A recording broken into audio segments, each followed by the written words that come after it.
আসসালামু আলাইকুম এভরিওয়ান। আমি সানা। আশা করি তোমরা সবাই ভালো আছো। আলহামদুলিল্লাহ, আমি অনেক ভালো আছি। আমরাও যখন ছোট ছিলাম, ঈদে আমাদেরও অনেক জামা কাপড় হতো।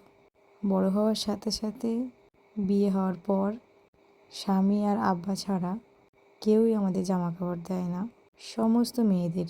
আর বাচ্চাদের কথা, ওটা তো তুমি যাকে জামা দেবে তারা তোমাকে জামা দেবে, আর যাদেরকে তুমি দেবে না তারাও তোমাকে দেবে না। সিম্পল ব্যাপার।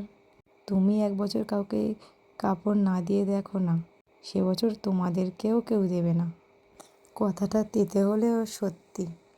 তোমার যতক্ষণ আওকাত থাকবে তুমি কাউকে দিতে পারবে, সেও তোমাকে দেবে। আর যখন তোমার আওকাত থাকবে না, তখন কেউই তোমাকে চিনবে না। আমার মতে তুমি গরিব হও আর বড়লোক হও, বছরে একবার কাউকে সালামি দিলে কখনো তুমি গরিব হয়ে যাবে না। কে কখন দেবে না দেবে সেটা চিন্তা না করে নিজের যেটা আছে সেটাই দিয়ে সবাইকে খুশি করা উচিত। কথাটা ঠিক বললাম তো? হয়তো কথাটা অনেকের গায়ে লাগবে, কিন্তু আমার কিচ্ছু করার নেই, এটাই বাস্তব। সে যাই হোক, সবার ঈদটা সুন্দরভাবে কাটুক এই দোয়া করি। Thank you.